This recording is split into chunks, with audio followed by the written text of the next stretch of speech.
Welcome to the ITSP Magazine Podcast Network. You are about to listen to the Soulful CXO podcast with Dr. Rebecca Wynn. These conversations focus on the intersection of technology, business, and humanity, exploring how these three areas impact each other. Dr. Wynn interviews guests, including business leaders, entrepreneurs, and experts in various fields, to share insights and experiences on cybersecurity, risk management, and leadership. The podcast aims to provide a fresh perspective on how technology can be leveraged to create positive change in the world. Now sit back, relax, and enjoy the show.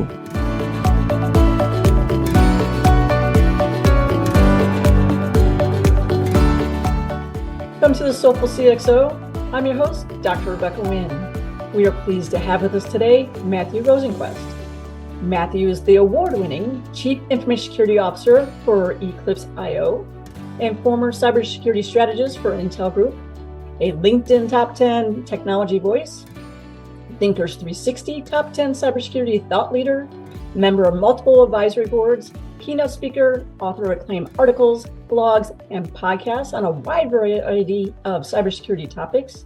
He advises CISOs, boards, academia, government, and business globally on emerging threats, innovation, and industry best practices. And he insisted on a shortened bio so we could jump right in. Matthew, it's great to see you again. Welcome to the show. Oh, it's great to be here. Great to chat with you again. Matthew, you have an interesting background, and I always like to start my show for people to realize that not all of us had a straight trajectory on how we got to our career. Can we walk through about what you did in college and how you got to be the CISO you are today? I actually started for another company doing internal investigations, and that's where I got hooked on this adversarial environment and how tantalizing it is, where it's you against the bad guy. And when I joined Intel, I actually started in their IT group, but very quickly, because I had the background and the understanding of risks, very quickly were moved into cybersecurity, and I actually justified and then built out Intel's first 24/7 security operations center. And things just progressed from there. Once that was built, we needed to have essentially a CERT team. They call it something different, but it's an emergency response team. So I landed that and became Intel's first incident commander. So I owned everything, had a war room and brilliant people and managed crisis. And again, it just, what's the next big challenge? I went after it. I built and managed M&A security. I managed the playbook for all security going into computer chips that Intel was making, managing security for AI, just one challenge after the next. And I've loved every single moment of my career, which now spans almost 35 years. Now, you mentioned Security Operations Center, and that's where I grew up too, but now we hear a lot about cyber fusion centers. Can you explain what the difference is? I really don't see a whole lot of difference between the two, but can you explain to the audience? Because they might not know what's the difference between the new vogue term cyber fusion. So the dirty secret is it's really marketing, right? Our industry loves repackaging things and bringing out new acronyms. Firewall, no, it's a next generation firewall. No, it's next generation firewall. It's an IPS. No, it's an IDS. No, it's okay. So Security Operations Center is really just the heartbeat. It monitors bad things that are potentially going on, and it can also do a little proactive work in understanding what things are vulnerable and kicking off things. But think of it as like almost a help desk where you're responding to alerts, not necessarily calls, but alerts, and you're doing something.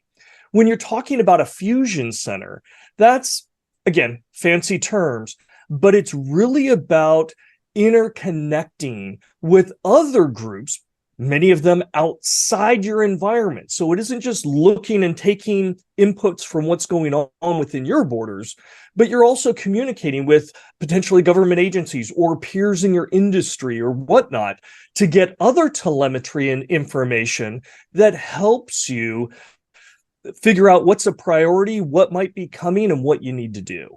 So it's just an evolutionary advance from what a security operations center is. But nowadays, security operations centers, whether they call themselves fusion centers or not, are probably doing that anyway. They're getting feeds externally and working with partners proactively. So we can change the terminology, but it's all just kind of marketing. Don't tell anybody. Don't tell anybody. Yeah, I won't broadcast that. Yes, Okay. when it comes down, the core is still the core. Do you have internal threats going on that you need to be able to handle? Because information leaving your environment. And if you don't think any information is leaving your environment, you're naive. And what actually is coming into your environment, and are you going to be able to handle it on the local level? Do you need to go ahead and work with third-party suppliers? Do you need to work up maybe with one of the tier groups, state agencies and government agencies to help you resolve those issues? And I'm trying to remind everybody, you do have those levels to be able to help you. You don't have to be in your own silo. Remember, you have that. You talk quite a bit about, emerging technologies. Don't get me. People didn't see that. He laughed when I said he talks quite a bit about emerging. I do about everything, unfortunately, but yes. But as we look at emerging technologies, what excites you with the emerging technology that's coming up? And the second part of the question, and you can answer them congruently or separately, what literally keeps you up at night with the emerging technologies? Those are two really big questions. All right, I'll take the first one. We've got a lot of emerging technologies. Nobody could answer that question without obviously saying artificial intelligence. It's the go-to answer to that. But there's different aspects of artificial intelligence that I'm worried about. First off, at a high level, I'm worried about the adoption.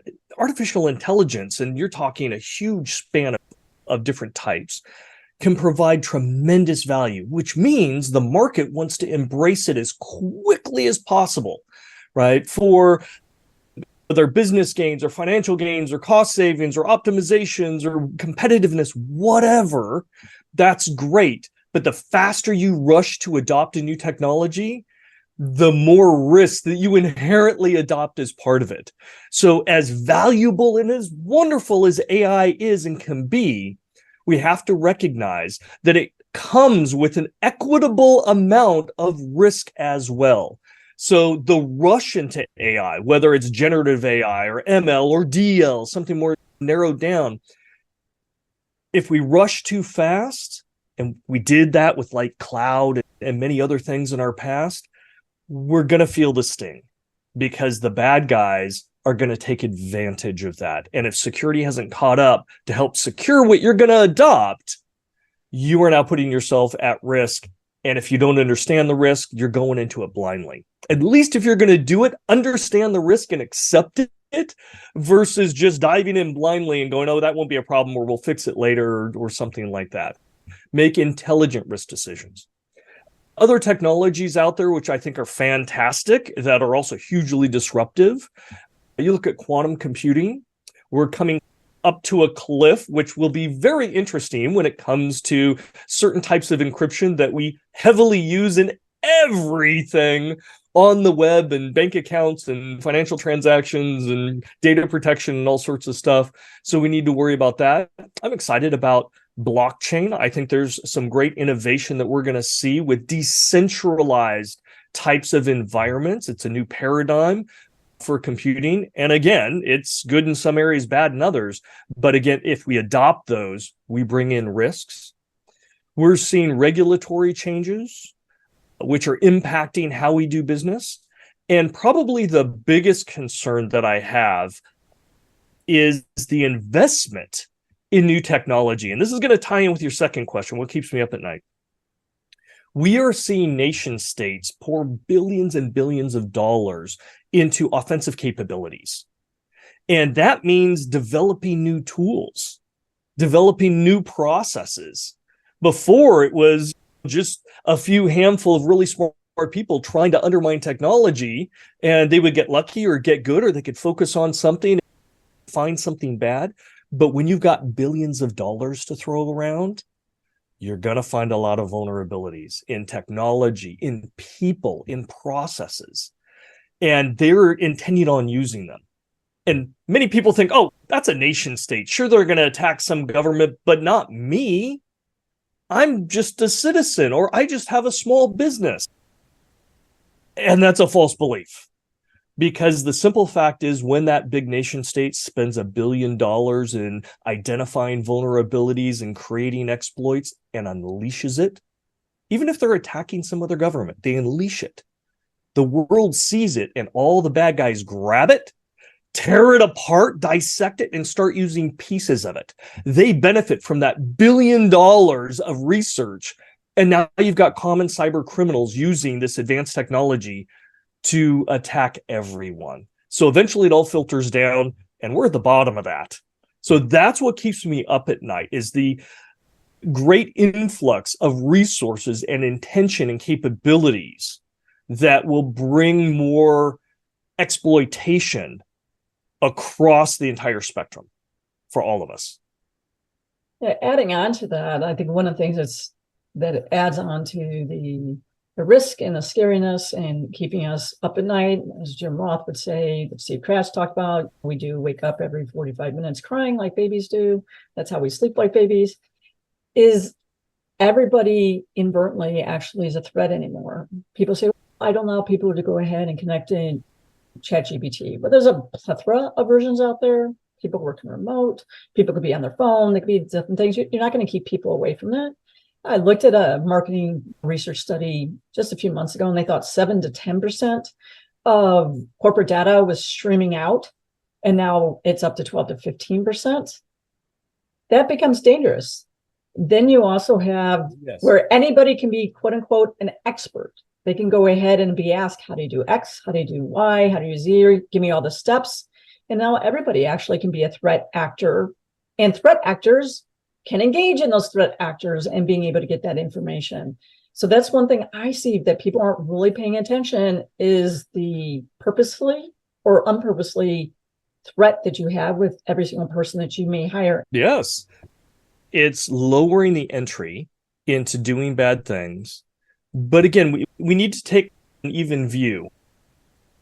AI tools, especially generative and LLMs, right? Large language models like ChatGPT, part of their value is to be able to create and disseminate and aggregate information. And that's part of the value. Think about when the first really good search engines came out. When those tools came out, they created a huge benefit. Now, at the same time, it exposed a huge amount of information. Well, the same thing for ChatGPT. The value of ChatGPT, if you're going to institute it as a company and expose it out to your customers or anything else, you need that AI system to be connected to back-end information. And it might be the internet backbone. It might be information on the deep web, which is normally firewalled from business information, firewalled from the world. But it's going to reach out. And in many senses, you're going to want to actually configure it. If you misconfigure it, you could expose all your information. So that's where huge risks come in. It may be misconfiguration of the tool itself. It may be improper training of the tool. It may be the fact that it has too many rights and permissions to your sensitive data, right? It may simply be the interface. You may set up a web page for this ChatGPT, and the web page is a vulnerability, and now that's an ingress point for attackers. Right? Again, there's so many different things that has to be thought about. That's why when I advise companies, I tell them early on, if you're going to do an AI anything, make sure you have your security pros in there at the point that you're starting to architect it. And even before that, even in conceptual design, because they're going to be able to see areas that you just won't. And if you don't get them involved on the front end, it's going to be crisis on the back end. So in the absence of leadership, we are left with crisis in our industry. So make sure you get security leadership involved early, and they can help you close some of those gaps so you're not exposed. And tying into what you had said earlier in our conversation about enterprise risk management, I'm putting enterprise risk management, you said enterprise risk, risk management. One of the things that I see is, do you have a risk register? Yes, we do. We let Joe Schmo or Jane Schmo go ahead and accept the risk because sales or marketing, not picking them, I'm just those two on top of my head, they want to use this AI, but you're like, okay, did legal take a look at it? What's their terms and conditions? What's the privacy policy? Are they being able to go ahead and look at your history? How does that work? Does it go through a security review? What API calls? What, once you have it instantiated, is there other API calls you can do? And they're like going, yeah, but they accept the risk. I think there's an innate issue, and what's broken is enterprise risk management has been broken, and looking at risk registers have been broken. If you're only looking at is my Windows or my Apple devices patched? That's not the only risk out there. What do you see and what do you advise people? That's the one thing I see is the wrong people are approving these things. I believe risk registers are better than not having a risk register because at least you're being consistent in however comprehensive that you're being within your risk register. So it's better than nothing. But at the end of the day, right, if we look at it strategically, when it comes to risk, you can only do a couple of different things. You can accept it, you can deny it, you can transfer it, you can mitigate it, right? There's only certain things. And ultimately, it's the executives that make that decision, whether they're going to accept it or not. We are here to help as security professionals for them to make well-informed risk decisions. Now, just having a risk register thrown out there that may be insufficient to explain anything, they may be willing to accept their viewpoint of risk based on what they're being presented. But if they don't actually understand from a comprehensiveness perspective, then they're really not accepting the risk. They're not making a good business decision. So it is our job, and risk registers are one tool, one of many tools, to make sure that we educate them so that they are making good business decisions. We may not agree with it. We may want to mitigate the risk, but it is up to them. So they're typically representatives of the shareholders or whatnot. And as long as we're doing our job, then they should be able to make the best, they should be given the opportunity to make the best decision, right, for the direction of the company. But just relying on a risk register, just relying on a 4x4 graph with a red quadrant and an orange quadrant, that is insufficient. And we tend to realize that when something bad goes on and they come back and go, oh my gosh, the castle is burning. And you go, yeah, but you accepted it. And they go, I didn't accept this. They're not going to be happy with you as the security champion, as the security leader, because their expectation was you needed to explain it to me in terms that I understood so that I could make a good decision. And apparently that didn't happen because I wouldn't have agreed to this. And that's where you get conflicts. That's why we don't sleep well at night many times. And that's why there's a lot of turnover and a high degree of stress. If we're not doing our job and allowing the company to make good decisions. And some CISOs do a good job at this, by the way, because there is a flip side to this. A good CISO will go to their executives and say, here's risk A, B, and C. Here's the likelihood. Here's what bad things are going to happen. And we can mitigate some of it. If you want to accept it, great. We can figure that out. But here's going to be the potential consequences. And if that does come to fruition, I've had conversations with executive managements going, yeah, I accepted that risk. This is what you told me was going to happen. It happened. How do we move forward from here? That's the right discussion, right? Instead of the blame game, we're now focused on how do we fix things and how do we learn from that? And CISOs that do it right get a huge degree of credibility moving forward. So it rests on our shoulders, much of this. If we act poorly, poor results happen. And to add on to what you're talking about, when we do present it to executives, there is another way that they choose to accept it, is when we go ahead and we perhaps go ahead and have that fine coming down from GDPR and EU and all that stuff. We will deal with it. We'll kick the legal case down the road for 3 years. And we know that $350 million fine will get cut down to $50 million. In the meantime, we'll do that. That's the one thing that I, as an individual, have a hard line to stand. There's one thing about going ahead and saying that we know this is a relative risk, but when you're actually putting individuals' PI, HIPAA, your employees' data on the line to make a buck, that's time where I tell CISOs, may be time to really consider to walk away on putting your ethics as a human being and being able to wake up at night because your ethics are online.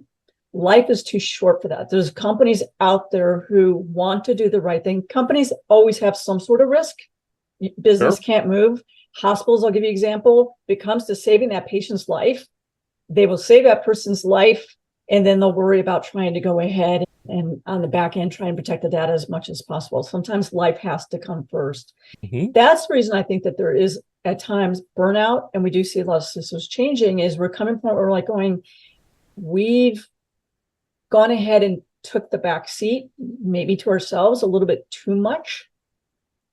And now we're seeing a ratification of that. And then with legal cases recently, I tell you, I don't want to be in a 6x4 or 6x3 cell for anybody. Do you see that that's coming in play too? And that's why we're also seeing burnout, but we're also seeing a lot of CISOs walk away or say no to jobs.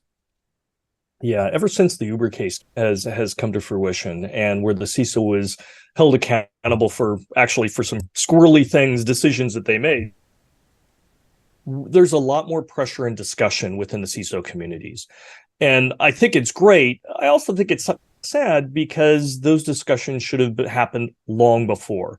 Discussions around ethics and scruples and doing what's right should always be in the conversation. And it shouldn't take a CISO being sentenced to jail time for people to start talking about it. Ethics matter. And especially in our industry, as we're protecting critical infrastructure, right? We're protecting people's lives in some cases. That matters. So every CISO really should understand that they may have a material impact on others. It may be minor, it may be life and death, but they should also be making good decisions. And if an organization is not aligned with those, you don't want to be a part of that organization. No good things will happen, right? Because even if you go, I don't agree with it, I think it's unethical, but I'm not going to do anything about it, essentially you're endorsing it, and you may be on the line for it. CISOs are known for being scapegoats, so you won't be able to distance yourself from it. And you may not be able to look yourself in the mirror for it either if something bad happens. So I give the exact same advice, Rebecca. If there is not an alignment of ethics, then you need to move on to an organization where there is an alignment, because there are great companies out there doing the right thing. I think consumers and business partners, definitely regulators, are looking at that. And it's important. It's important for business. It's important because it's simply the right thing to do for humanity and society. CISOs have to make a decision, but make a conscious one. Yeah, absolutely. And the other shift that I see is I see them shifting away from people who've been in the trenches, who've been there quite a bit, to shifting to the left, where it's person, they got not knocking, but they got a degree in cybersecurity. They came out of technology. We want a CISO because it says on this framework or this legal contract, we have to have a CISO. So we're going to name this person a CISO, which doesn't have the true background of CISO. I think that's very dangerous for companies to be thinking about. And I think when they look about risk, and you look at now board members can be held accountable and do jail time, be very cautious. You might not need what we would consider a full-time CISO, but you would need a bona fide, strong CISO to be able to deal with legal and compliance and advise you strategically. If you're aspiring only to be a CISO, just like what I've talked on shows and what I've written, don't aspire to be a CISO. Aspire to be the best technologist, the best strategic, the best leader possibly can. And if that leads you to CISO, fine. But no, as you said, we can do jail time. There's a lot of legal responsibility. So what's your viewpoints on what's going on that way? I think it's a very dangerous situation, right? Being a CISO is not easy for many complex reasons. As I said before, our industry is about leadership in crisis. And when you don't have good leadership in cybersecurity, you do end up in crisis. It might be in the short term, might be in the long term, but there will be a crisis. Just having a degree doesn't necessarily mean you have the in-depth experience to be successful, especially in complex environments. And that's true in all sorts of different fields. It's especially true in cybersecurity. So you need to have the leadership and the insights to be able to predict bad things that are going to happen so that you can prevent, right? Organize your resources to prevent as much as you can and still detect what gets through, and then respond and recover when things go south, and continually learn. So it does take leadership and experience to do this job well. To go to an engineering manager and go, hey, tomorrow you're now going to be a CISO, you're doing a disservice to your organization, and you're doing a disservice to that person as well, because they're going to get cratered. They're going to fail. And ultimately, they'll be the scapegoat, and you may rinse and repeat. Or the organization may learn and go, yeah, that wasn't a very bright move. We actually need somebody that knows really what they're doing. And you have to invest in somebody that can handle the job. Otherwise, bad things will happen. Sometimes you have to get burned before you learn. That's a true statement. I think one of the things too is, when I deal with third-party suppliers and we do want someone to be in charge, I specify what I mean by CISO, what I expect their duties to be, what I expect them to be able to do. Give me quarterly results. Will you give me an attestation? I've worked with big companies before where I've had to give attestation. To me, that's a big key. Will you give me a monthly attestation and put your name on the line as the CISO's memo, that this is to your best ability? You know that this is the truth. So I think one of the things is, when we talk about a lot of these frameworks, a lot of these certifications, having just, thou must have a CISO, they shall have someone who's in charge of security. I think that's done a disservice, because even though the people who are involved in creating these, we know what we mean. But when we talk earlier about like communication to the executives, we've done a bad job of communicating what it really means to be in our world and what we mean by our terms. And that's one thing I also think when we talk about moving forward, we have to go ahead and do a better job on educating those who want to be in the field, those who are in the field, and the executives on what does the terms really mean to us. And we need to have a voice. I think that you and I both do that. We speak out quite a bit. We write a lot of writings, but that's one thing I also see is lacking. Do you see that as well? A figurehead by definition is not empowered to make positive change. And if that's all a company has, and I'm dealing with a third-party vendor or a supplier or a partner, and that's all they have, that's meaningless, right? It's just a figurehead. They need to be able to actually deliver against security goals and expectations. I am, as a CISO, I have very clear security. I have a mission. I have a vision. I have actual goals that are measurable. I know what my goals are, right? And then everything feeds into that. So the same thing when you're dealing with a partner or a vendor, whatnot, those same expectations need to translate over, because their vulnerabilities become your vulnerabilities. Their weaknesses, right, become your weaknesses. We're all bound together. When you start sharing data, granting access, or giving whatever it is, we then are sharing the same boat. So we need to make sure that they're as diligent and they're managing risk at an equitable level as you are. Absolutely. Our time, unfortunately, has run short. What is the best way, Matthew, for people to get a hold of you for speaking engagements, advisory services, and what's the best way for them to learn about your company? Yeah, you can go out to eclipse.io and take a look at the company if you're interested. If you want to get a hold of me, you're welcome to follow me on LinkedIn. I've got a few followers out there and I post quite a bit. I also have a cybersecurity insights channel on YouTube that you can go out to. Our jobs are tough, and if we don't work together and communicate together as a community, we're going to lose. And you do it, I do it, we all have to share. So please connect with me on LinkedIn and jump into discussions. Share your insights and experiences. Thank you, Matthew. You are a soulful CXO. I'm proud to be one. We hope you enjoyed this episode of Soulful CXO Podcast with Dr. Rebecca Wynn, part of the ITSP Magazine Podcast Network. If you learned something new and this conversation made you think, then add this show to your favorite podcast player. Subscribe to the ITSP Magazine YouTube channel and share the ITSP Magazine podcast network with your friends, family, and colleagues. If you represent a company and wish to connect your brand to our conversations and our audience, visit itspmagazine.com to learn how to sponsor one or more of our shows.